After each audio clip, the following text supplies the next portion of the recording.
guys. So if I ask you a question, just do me a favor, toss it in chat. Give me a 1, a 2, a yes, a no, a middle finger, like whatever it just tells me so I know you guys are listening, all right? So when Kevin asked me a while ago to if there's anything that I would like to contribute to you guys, there's a couple things I'm really passionate about this business. And before I get into it, I want to let you guys know I've been licensed since February 2007. I started the business in Phoenix, Arizona.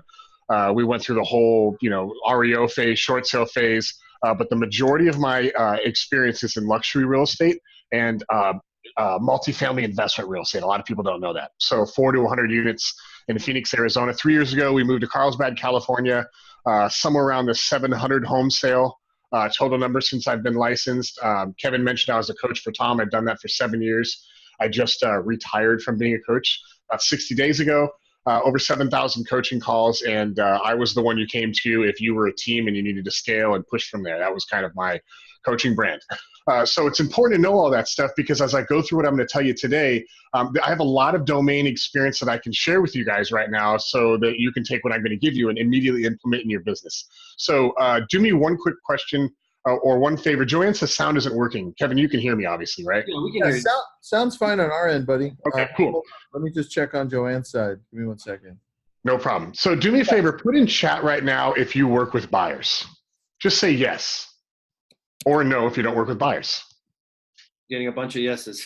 Okay, cool. I can see that. Just want to make sure we're paying attention. All right. So I actually believe we've all heard the term, Kevin, that what are the age-old terms like buyers are liars, or if you work with buyers, you're going to die, or if you don't work with listings, you don't have any leverage. You ever heard any of those terms before? All the time.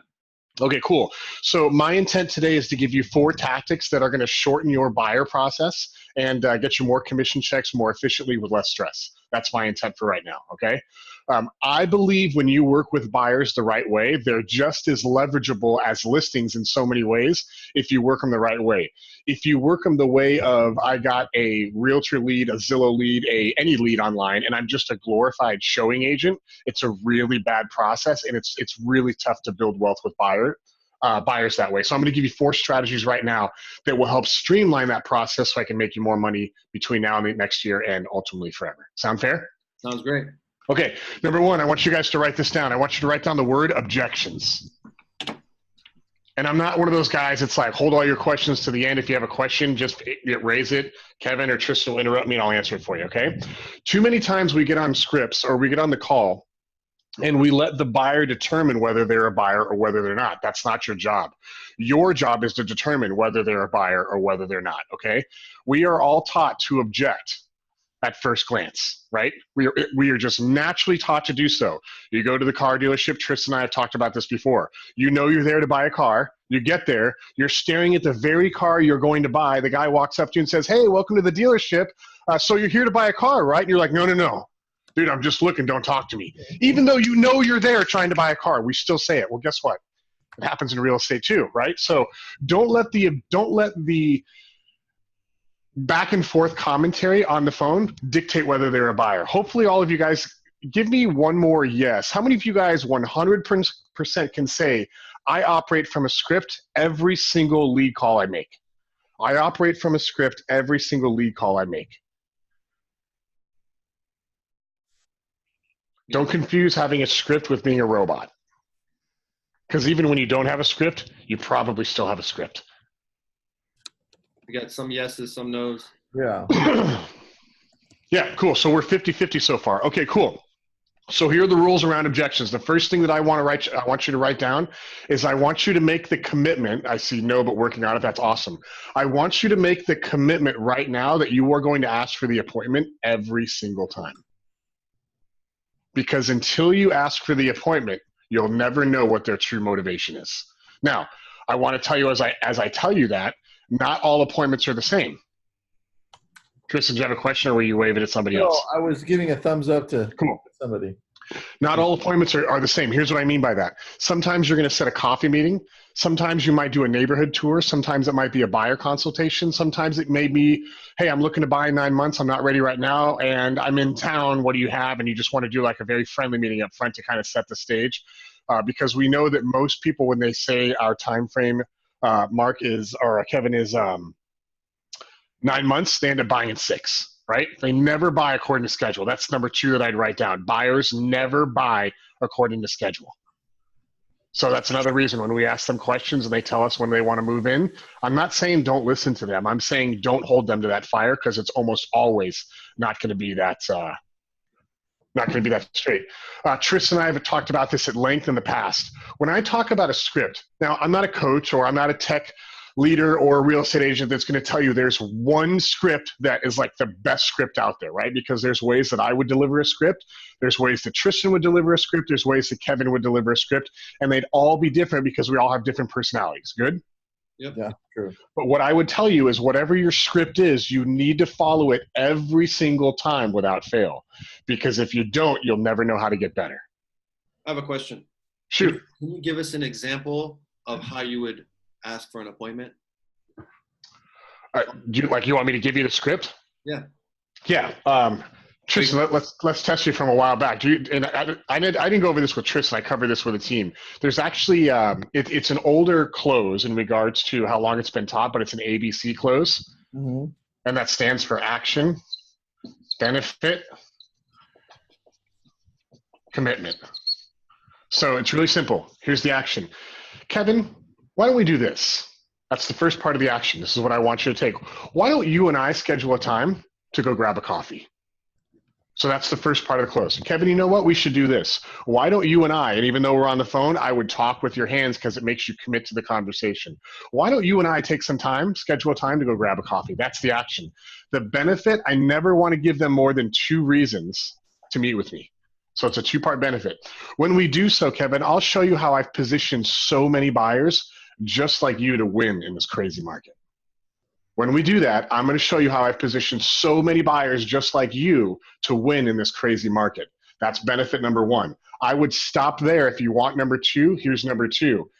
And if you've got time after, I've got 4 homes I think you should see. Why don't we go see those right away? And if you've got time after, I've got 4 homes I think you should see. Why don't we see those right away? Because remember, every buyer, the only thing that we have that they can't have access to, and even that's getting a little iffy right now, is showings, right? So we want to make sure we honor that process. Right. Man, that's so good. That's like, okay, go. Sorry. Yeah, then we got to get to the commitment, right? So I'm not a fan of like Tuesday at 3 or Friday at 4. This may be against your teams and I won't challenge it. I'll tell you why I'm not a fan. If I say, so Tristan, what works better, Tuesday at 3 or Friday at 4? And the client says, well, I don't know, let me talk to my wife. Now you've got to think, okay, did they object to Tuesday at 3 or Friday at 4? Or are they just objecting with meeting with me? So we want to keep that open. So Tristan, in your opinion, what would work better? Should we do it this week or should we wait till the weekend? In your opinion, what would work better? Should we do it this week or should we wait till the weekend? And Kevin, role play this with me really quick. Let me show you how I take that to the end. Okay. So Kevin, in your opinion, what do you think would work better? Should we do it this week or should we wait till the weekend? Probably the weekend would be better. Fantastic. Which day is easier for you? Sunday might work. Okay, let me look at my calendar really quick. You know, I've got Sunday wide open. Why don't you just pick a time after 2 o'clock? How about 4:30? Perfect. So now I've got you committed for 4:30. Why do we want to go down that road? Why do I want to go through all those questions for you to say 4:30? To get me to start saying yes. Okay, so it's definitely a yes pattern. Why else? You're 100% right. Any other guesses? You suck, Kevin. I suck. I know I'm a horrible student. The other guess would be, I mean, you're getting me to commit, right? I mean, you're giving me the option to choose, and it makes me feel like it's my decision rather than yours. Right there. Tristan just said it. That's your appointment time. That's not mine. So don't cancel on yourself. You're the one who said Sunday at 4:30. Now there's some weird language in there that like some people pick up on right away. Most people, it's going to go right through. If you guys remember, I said, hey, Kevin, in your opinion, what would work better this week or this weekend? Kevin said, Sunday. Most realtors are like, okay, you know, this time. And the consumer has to pick the realtor's time. There's a language thing you can shift there. And if you remember, I said, oh, that's good, Kevin. I have Sunday wide open. Why don't you pick a time after 2? Do I really have Sunday wide open? No, I don't. I only have after 2 o'clock. Right. But I don't want you to say, okay, let's do Sunday at 10. Oh, I'm busy. Okay, 11. No, I'm busy. Okay, 12. No, I'm busy. But if you pick the time, if I give you, Tristan almost said it earlier, the illusion of choice, you'll buy into that appointment a little bit more. Love it. So the language pattern there is I've got Friday wide open. Why don't you just pick any time after 4? They're not going to say, well, wait a second. You just said wide open. Why is 11 o'clock not available? They're too focused on answering the question. Got it. Does that make sense? Yeah. Totally do. My coach 6 years ago told me to do this, and I fought him to the death. I said, that's stupid. And he goes, no, it's not. Try it once, and your closing ratio will double. And mine didn't double. It went way past that because I put the consumer in charge. Sound good? One thing that I really liked about that is from the very beginning, what I liked is how you use the words, why don't we? Or we should. Why don't we do this? We should do this. Like, you're already in control. Like, and you're doing it in a way that is not, it's not challenging, or it's not like, you're not, I don't feel like I'm being forced, but you're just kind of saying, like, why don't we try this? We should do this. And I just feel like using those words is really important, and you get it off to the right start. Yeah, it's also important that, look, if you're on a call with a potential client, whether it's a seller or a buyer, and you're doing all your qualification, and then it comes time to get to the close, there should be no nervousness right there, because you already should have built the rapport right there. You should know by the time it gets to the point where you say, Kevin, why don't we do this? You already know if it's a yes or no. There should be no gambling taking right here. If there is a gamble here, it's because you didn't ask influential questions before. That's the only reason. Or you guys just flat out are way out of rapport and you weren't smart enough to catch it. Mm-hmm. Or I shouldn't say smart enough. You weren't present enough to catch it. Right. So there should be no risk on that. There's another really good close that I heard when I bought a car.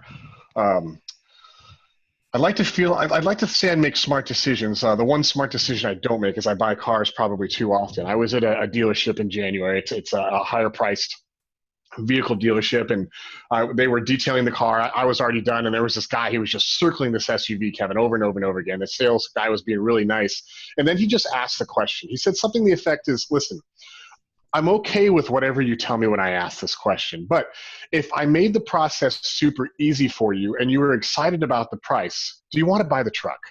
And the guy just kind of paused there and he goes, you know what? Well, what kind of price we're talking about? He goes, I don't know, name it. And if I can do it, I'll get it done. If I can make the rest of the process easier, is there any reason you'd choose not to buy the truck? And the guy just sat there and he goes, you know what? I'm ready. Let's go. He just needed that like friendly pull of like, hey, if I can help you out, if I can make this easy, if we could start the process, should we do it, right? And then he could have objected there, and then the salesperson would have known how to pivot. But the most important thing when we close is that you make them feel safe. You make them feel that you're a confidant in their process, right? Yep. Okay, so number 1 was objections. Let them object. Objections are not bad in our business. They teach us how to pivot. So don't view objections as stopping points. View objections as nothing more than somebody wants to say yes, but they haven't yet heard the right things to make them feel safe enough to say yes. Okay? Mm-hmm. Number 2, do we have any questions so far? Are we doing good? I think we're doing great right now. We're 17 minutes in. I'm only on number 2. Okay. This one's a really simple one, and I want you guys to make this commitment right now on the call. If the buyer is not worth leveraging for a listing, you don't have a buyer. I'll say it again. If the buyer is not worth leveraging for a listing, you don't have a buyer. Here's what I mean by that. Some of you guys have, let's say, Tristan, I want to buy in Carlsbad. I want to be a 92011. My price point's 900 to $1.1 million. I need 4 bedrooms. Okay. So that's pretty specific buying criteria here, right? Yeah. If the buyer's not going to give me permission to run a Facebook video ad, if I can't go door knocking, if I can't send a letter, if I can't do all these activities looking for off-market properties for them, because, by the way, we should be doing that whether there's inventory or whether there's not. If they object to that, you should automatically know I don't have a real buyer. Oh, interesting, dude. I didn't even know to approach it that way. That's smart. And so one of the things that we talk about in the buyer consultation is, we hear it all the time, Tristan. Like, look, I'm working with like 7 different agents. One's a Redfin agent, one's a Compass agent, one's a Douglas Elliman agent, a Keller Williams agent, all over the place. Why are you different, right? And so we immediately go into the script of, look, there's a whole bunch of inventory out there that exists that's not on the market. Do the other agents have a strategy to get you in front of those homes? And of course they're going to say no, because nobody knows how to quantify this. Well, let me tell you what's going to happen when you choose to hire me as your broker. And we're going to say, I'm going to send letters. Every single home that exists in your search criteria that's not in the market, I've got a letter that works. I'm going to mail those out. We're going to do a Facebook live video calling out all the potential sellers out there. We're going to go door knock. I'm going to talk to my realtor network. I have an amazing platform called Kingston that has a whole bunch of seller opportunities in it. I'm going to spread everything that you are looking to buy. If they object right there, you need to handle that objection. Because what's happening right now, we're making it real. And we're making them, it's a little micro commitment, right? Because when I find that off-market opportunity, Tristan, I need to be able to procure a showing. If I do all that work and some seller says, yeah, Kevin, you know what? I'm thinking of selling right now. Tell me about your buyer. What are they looking for? Well, I could give you all the details, but the best thing we could do is why don't we just schedule a showing? Let me see if he just has any interest. If he does, let's take it from there. If you can't procure that showing, you're dead in the water right there. Because now you're just one of those agents that always has a buyer but can't actually procure it.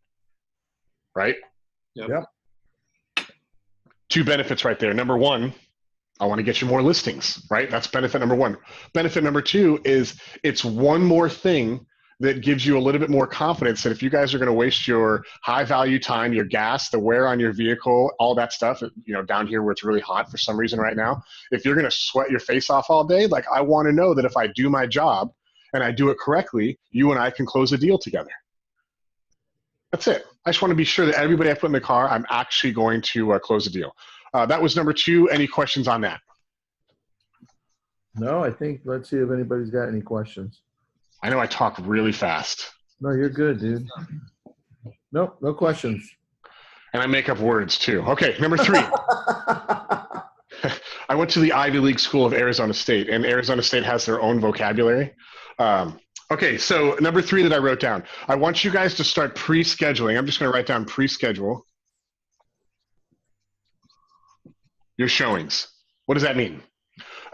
Couple things. How many of you guys, a show of hands, 1, 2, yes, no, whatever, put it in the chat. How many of you guys are guilty of getting into the office every single day? Where's my phone here? Looking at my phone, checking my email, and looking at the emails and finding out who I'm going to show homes to this week. We are letting the client drive the process. Yeah. Look, it happens to me all the time. I know you guys do it. Put it in the chat. Are you guys guilty of that? Yes or no? I'm just gonna. Everyone's typing yes. Yeah. Okay.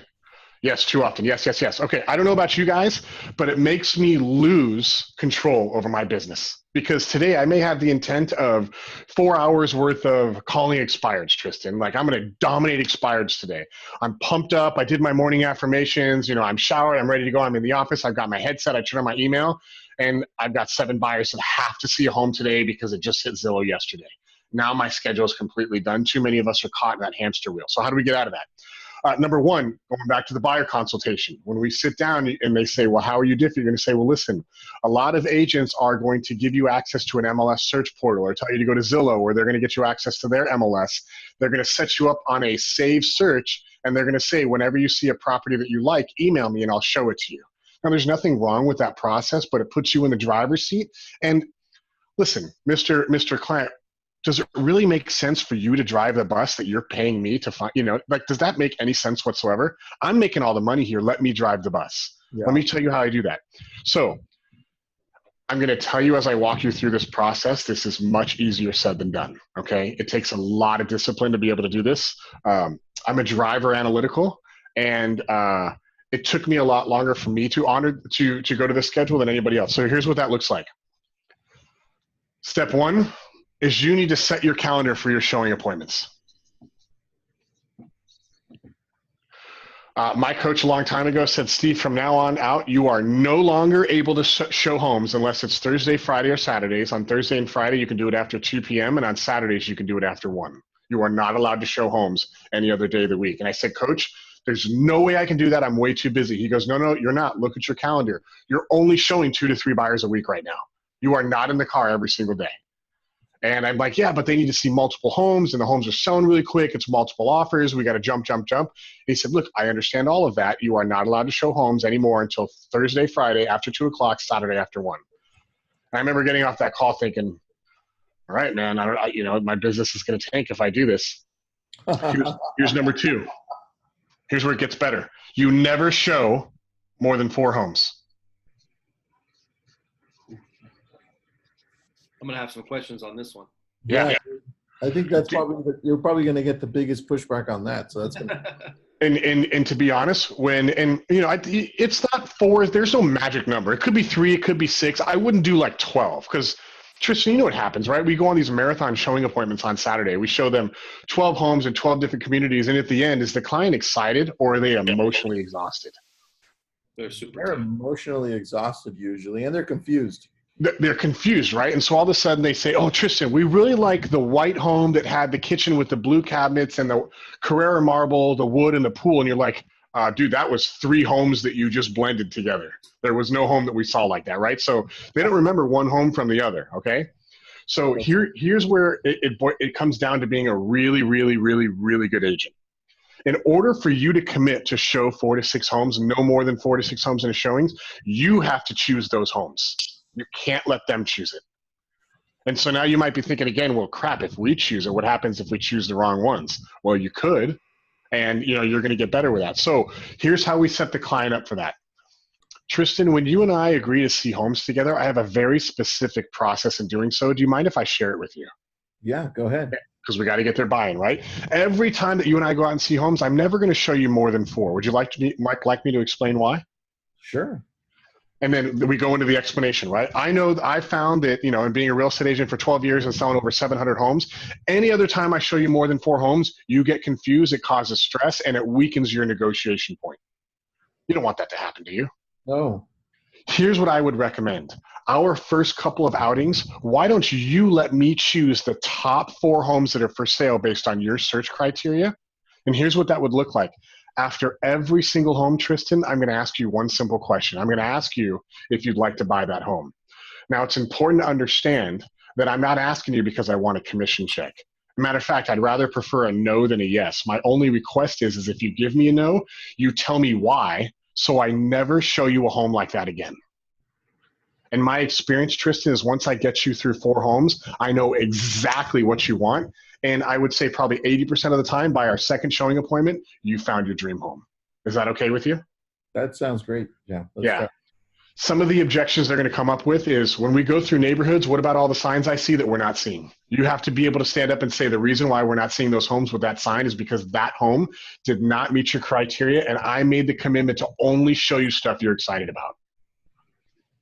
Yep. If you're that agent says, oh, well, 127 Main Street, I don't think that came up on the search. I'm not sure. Immediately the client's like, well, we got to go see it just to make sure. And now you're dead in the water. You have to show them the home. Right. That's right. Right?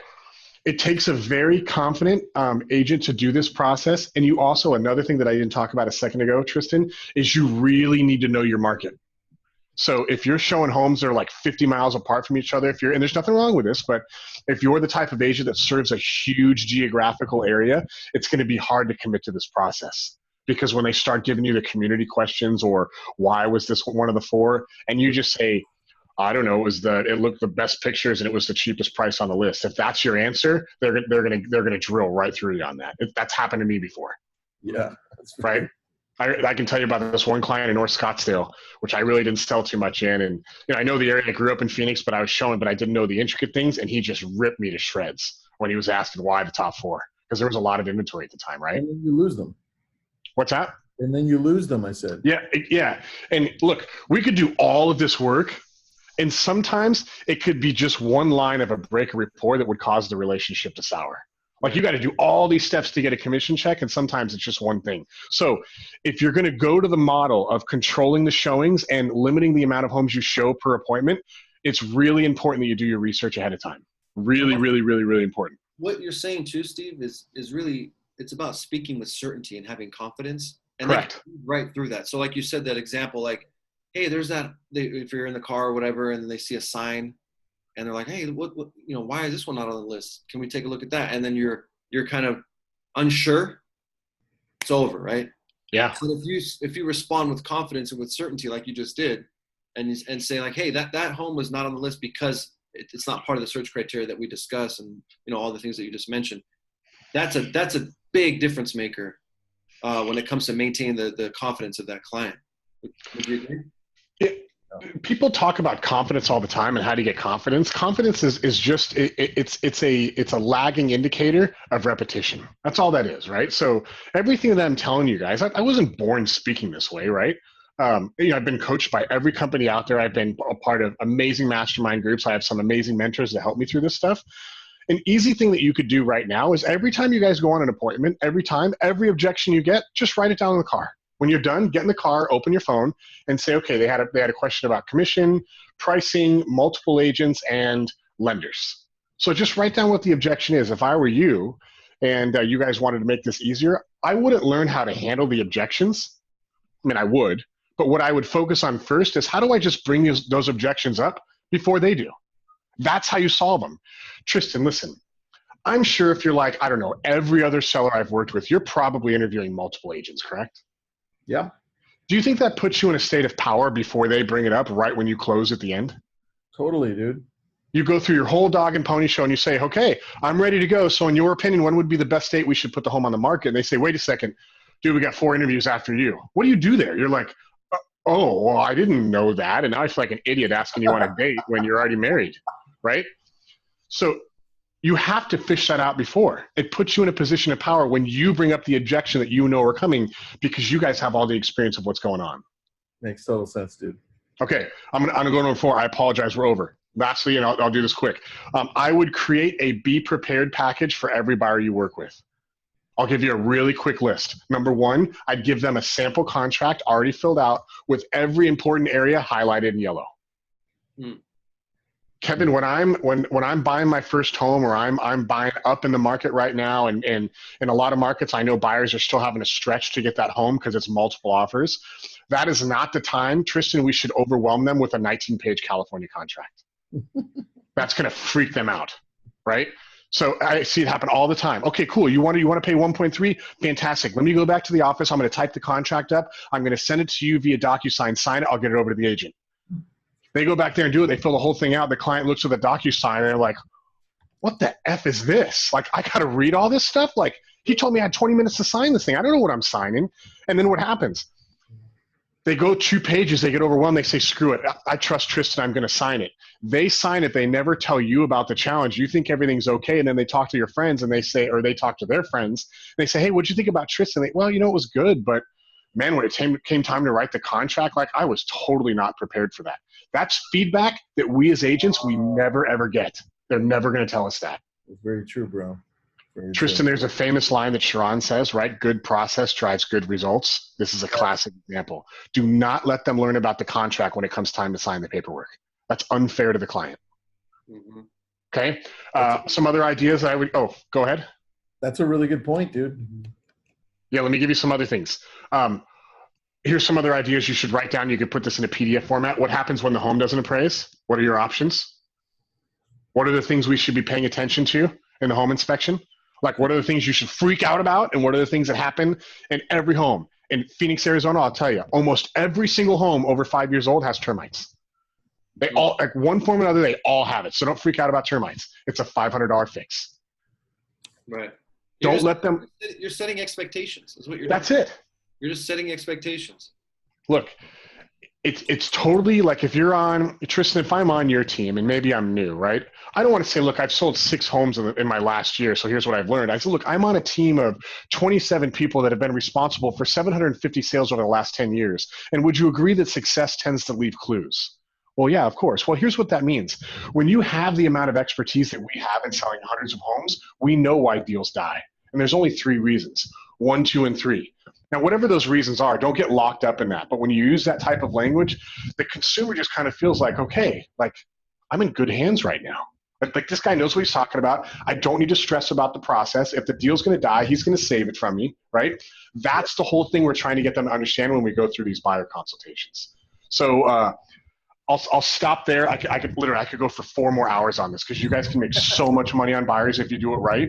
And plus, when you do all this stuff right and you honor the client, your referability score with these people, it skyrockets. It totally skyrockets when you have good process. Wow. So I'm going to write down, like, be prepared for number 4. We have a question here. Yeah, go ahead. So since you're only showing properties on Thursday, Friday, Saturday, or whatever your schedule is, During the week, are you emailing them properties or just sending them 4 to 6 homes that match their criteria perfectly? That's a great question. So when my coach originally told me to do this, my only job on Monday and Tuesday was to fill those appointment slots. That's it. You were to do whatever it takes to fill your, and actually for those of you guys that are Kingston Lane members, in the daily action plan today, coincidentally, the email that they get every single day, 8 o'clock in the morning, it says what that schedule should look like. It was a little bit phrased in a different perspective, but let's say, Tristan, let's say my goal is I need 1 listing appointment, 2 COI appointments, and 4 showing appointments a week to hit my goal.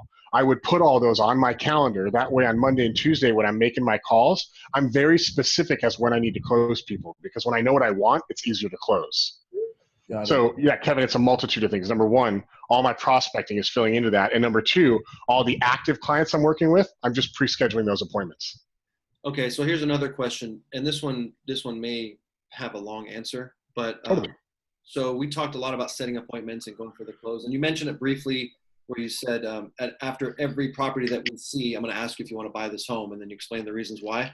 I think a lot of us have challenges when we're at the property and we think it's the right home for them. How do we get them? How do we close that? You know, like how do we get them to go all in on a house that we know is the right house for them? Essentially, what I'm asking is how do we close at the property? Yeah, so there's a fairly simple process I'm going to give you for that. You're basically going to do one version of a pro and cons list. So you want to role play that really quick? Okay. So Kevin, there was some interesting things that I took note of when we were in the showing today. Do you mind if I share those with you? Yeah, sure. Do you guys see the language pattern when I give you a sentence and I ask you your permission to move forward? Mm-hmm. Going back to that yes pattern earlier, it gets them in the habit of saying yes to me, but more importantly, it gets them bought into the process, right? Yeah. So if I understood the showing correctly, here's what I picked up, Kevin. You liked the kitchen. Mm-hmm. The appliances were good. The master was the size you were looking for. You liked the pool. The layout seemed okay. On the opposite perspective, and literally on the back of the MLS sheet, guys. Can I interrupt you real quick? I want to understand where you're at with this. Are you doing this like at the house? Or are you doing this? Absolutely. Okay. So right after the house, right after you guys are finished, you're writing this stuff on a piece of paper. Is that what you're doing? Correct. Like literally on the back of the MLS sheet or on my iPad or even on my phone. But it's important that they see you writing because there's something that happens when we're in dialogue.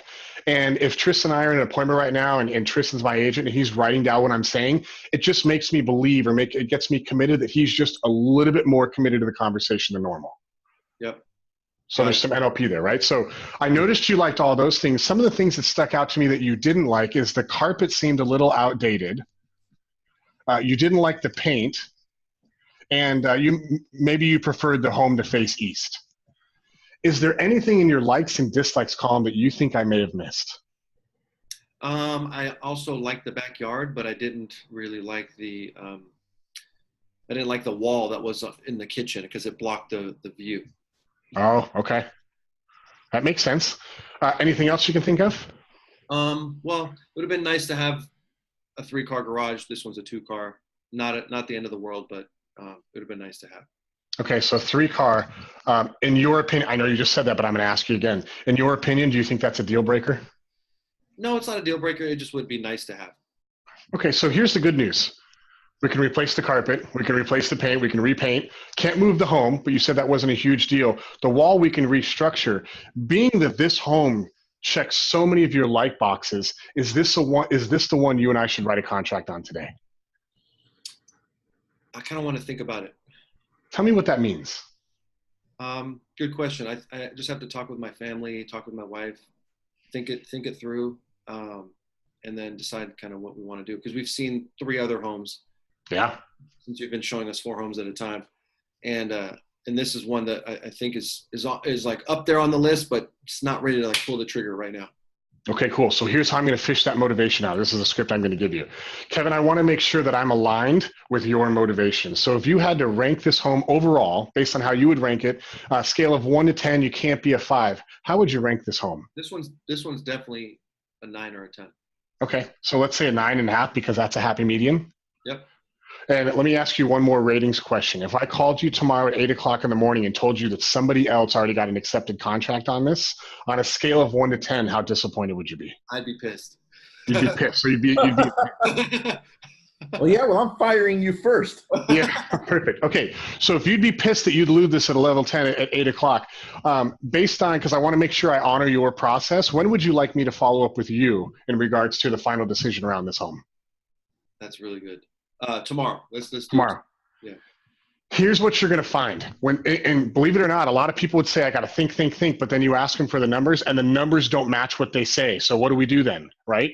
We can ask them the question, Kevin, if it's okay with you, can I share a concern with you? Yes. When you tell me that you're going to be this angry if we lose the home, it sounds to me that we should probably make a decision tonight, correct? That's a good point, Steve. Okay. Do you think you're prepared to have that conversation with your family right after our appointment right now? Yeah, I think I'll talk with my wife about it. Are there any other people interested in this home?